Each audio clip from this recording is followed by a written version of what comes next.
السلام عليكم، ازيكم؟ عاملين ايه؟ يا رب تكونوا بخير. الحقيقه انا شفت كذا بوست على الفيس وجروبات الغسالات الاطباق بيشتكوا من ان الغساله بطلت تنظف. وكلهم بيقولوا ان الحاجات بتطلع مجيره، وفي اللي ركنتها وبطلت تستخدمها تاني. الحقيقه الموضوع ده شغلني جدا جدا، وفضلت ادور في جروبات وفيديوهات الاجانب يعني. وشفت ازاي هما بيحلوا المشكله دي، وازاي بيتعاملوا مع الغساله بتاعتهم، وازاي بيخلوا عمرها يطول معاهم والحاجات تطلع نظيفه جدا جدا. وقلت افيدكم معايا حاجات معلومات زياده كده بسيطه عرفتها من فيديوهات الاجانب، وحاجات انا كنت بعملها من غير ما حد يقول لي كده كنظافه للغساله. اهم حاجه يا جماعه النظافه الدوريه للغساله. يعني بصوا زي ما انتم شايفين هنا كده، ده بواقي مسحوق البودر يعني، اهو مش بيطلع، ده بواقي مسحوق. وزي ما انتم شايفين كده برضو ترسبات اهو المسحوق والدخان. بصوا هنا مثلا، بصوا الاكل، بصوا المسحوق عامل برضو هنا ترسبات. خلي بالكم كمان حوالين داير هنا هتلاقوا برضو فيه دهون وترسبات. كل ده المفروض نغسله. اقول لكم ازاي دلوقتي تغسلوه. بنطلع برضو ده كده اهو، برضو ده تقدري تطلعيه وتدعكيه براحتك. الفلتر طبعا هنشيله هننضفه مع بعض، هوريكم ازاي برضو طريقته. الرف اللي فوق، الريش دي تقدري انت تطلعيها، يعني هوريكم ازاي برضو تخلعي الريشه. دي غساله تورنيدو، بس برضو نفس التنظيف ده ينفع مع اي نوع غساله، مع اختلاف طبعا ازاي هتخلعي الريش دي، تشيليها وتفكيها وتركبيها. اقول لكم ازاي في تورنيدو. يلا بينا نشوفها هننضفها ازاي، والمكونات اللي هننضف بيها.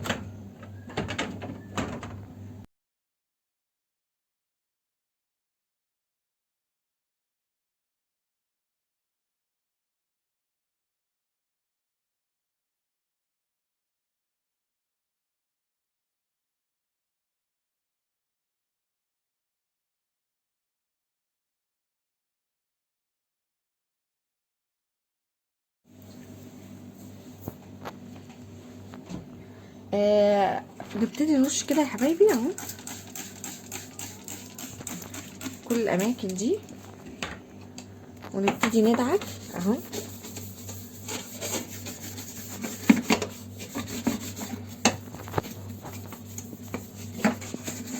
بصوا بقى هنا كده، دي اهم الحتت اللي تهتمي بيها علشان تاخدي نتيجة كويسة.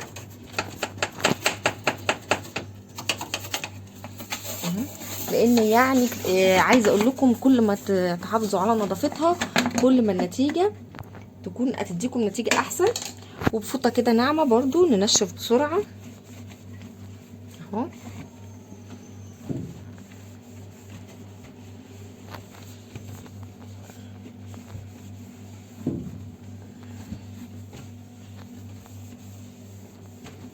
زي ما انتم شايفين كده بقت نظيفه. ده طبعا مش محتاج يعني نظيف ما شاء الله. بس انا بصوا بقى عايزه اوريكم هنا. بصوا هنا خلي بالكم، هنا كمان في جوان اللي يقدر يحط ايده تحتيه ويطلعه، لان في غسالات الجوان بتاعها واضح. الفلتر اهو هنشيله ونغسله. بصوا بواقي الاكل، يعني انا بقالي حوالي 3 4 غسلات كده ما غسلتهوش. هنطلعه اهو. ده برضو هنغسله على الحوض. هنبتدي بقى نرش هنا كده برضو، واتاكدي ان الفتحات بتاعه الرشاشات كلها مفتوحه ونظيفه. انا بصوا حوالين داير ده كمان. بصوا فنرش كده، دي بواقي صابون. بصوا هنا كده كل ده محتاج يتنضف.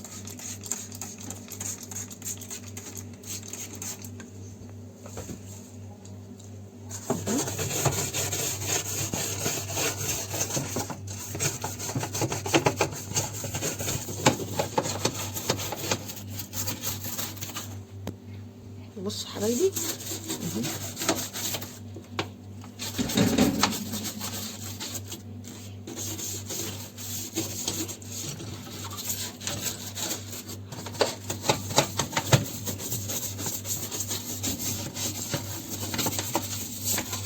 ده هنا دايما بيبقى فيه ميه، مفيش مشكله خالص.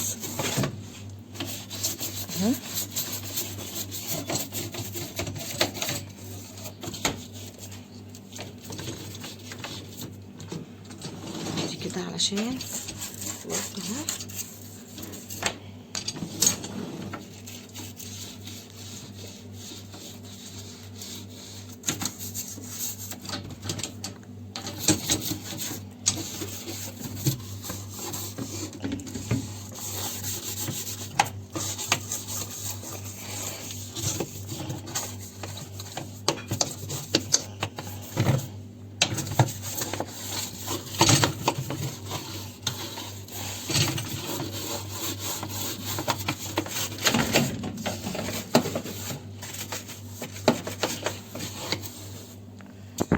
اهو. بصوا يا حبايبي اهو، انا هشغل الميه السخنه. وبصوا الفلتر ده بنخلعه بنشده، وهو مكتوب عليه اسهم، انا برفعته لفوق اهو. بالبريل عادي جدا جدا اهو.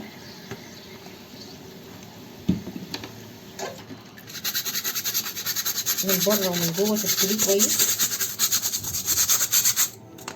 اهو.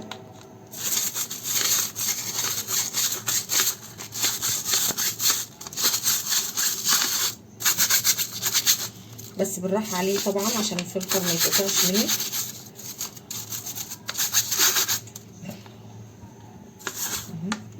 ده برضو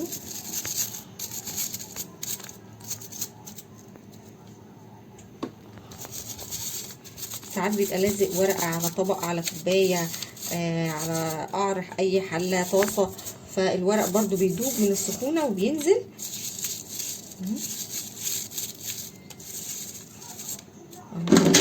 دول كده خلصوا. ندخل على دي. شايفين يا جماعه كل دي دهون بتنزل من الاكل، فطول ما الحاجات دي مش نظيفه النتيجه عندك هتكون غير مرضيه خالص.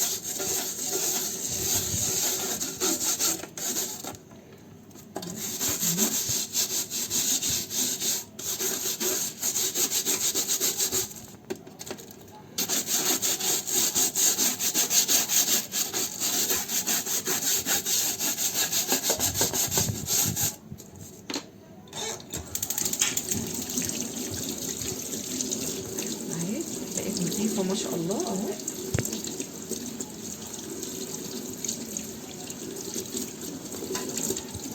شايفين بقت نظيفة ازاي؟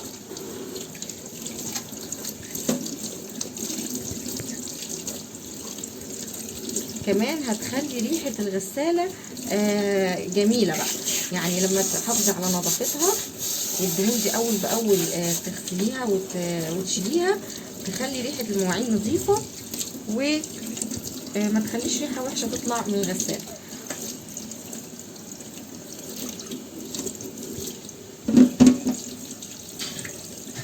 اهو شايفين دي نطفت ازاي؟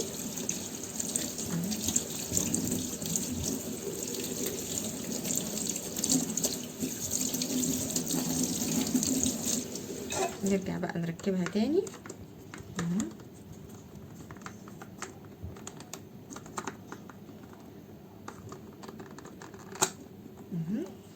ونرجع نحطها اهو حبايبي. بعد ما غسلنا الفلتر بنحطه، بنحط الاول دي الجزء ده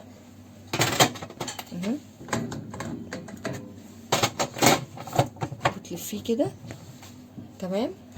طيب معلومة تاني برضو عرفتها عن المساحيق وبتتحط فين، القرص يتحط فين، البودر العادي.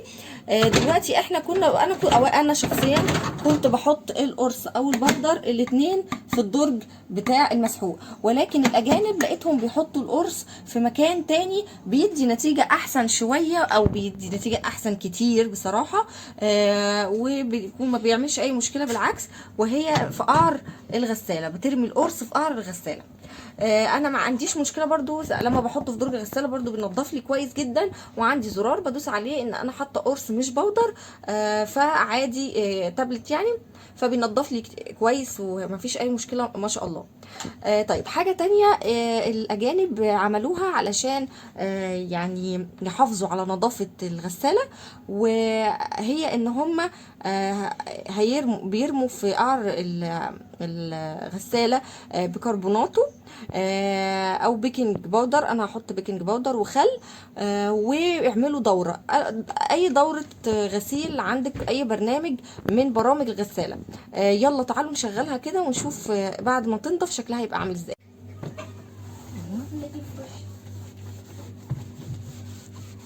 اهو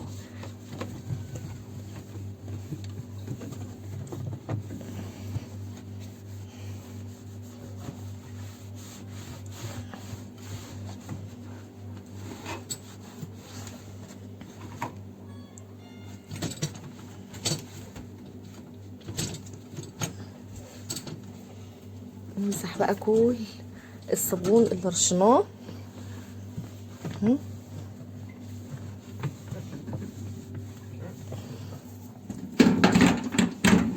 وانا هغسل الفلتر برضو واوريكم بيتغسل ازاي.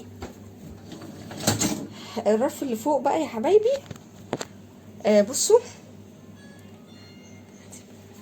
بصوا بقى الرشاشه بتتفك ازاي دي. لو تاخدوا بالكم معايا، هنا في اهو، دي بتتلف كده تتخلع اهي معاكي بكل سهوله. وهاخدها اغسلها اهي، هاخدها اغسلها بره زي ما انتم شايفين كده. بصوا في برضو بواقي صابون، هغسلها كويس وهرجعه برضو. دول برضو ممكن تخلعيهم، انا عندي ممكن اخلعهم اوريكم برضو ازاي بيتخلعوا. اهو ما سهلين خالص اهو.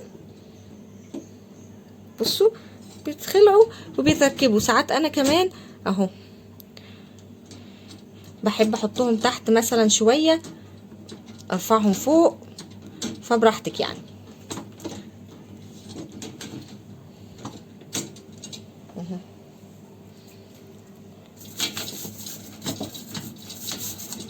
برضو بوريكم عشان اللي مش عارف يخلعهم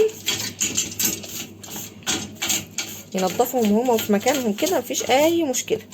بصوا لو تشوفوا معايا هنا، بصوا بواقي اكل اهو.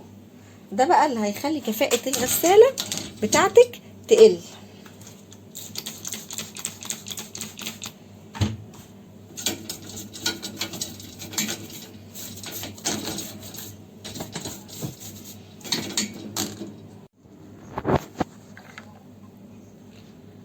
اهو بصوا يا حبايبي اهو بعد ما غسلته. بصوا ده الرشاش ده لازم يكون نظيف دايما، لان هو اللي بيوزع الميه والصابون على المواعين. فلو هو مش نظيف هيوزع الميه مش نظيفه، وهيوزع الدهون، فهتبقى مشكله، مش هينضف كويس معاكي. بصوا تركيبها سهل خالص. بعد ما بتحطيها اهو بتلفيها كده بس. دي هي اللي ايه، مالكيش دعوه بده. دي اهي، ودول كده اللي بتفكيهم منها. يا رب تكون واضحه. هوريكم تاني اهو. دول تعملهم كده وتربطيهم تاني كده، سهله جدا.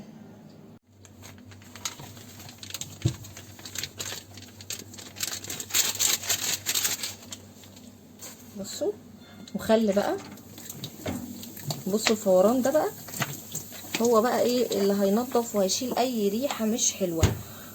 ونقفل اهو، وهنشغل الغساله على اي بقى برنامج. يعني هنا مظبوطه عندي على الايكو، لا انا ايه هشغل على برنامج اقل شويه في المده. ممكن اشغل برنامج نص ساعه بس. تمام.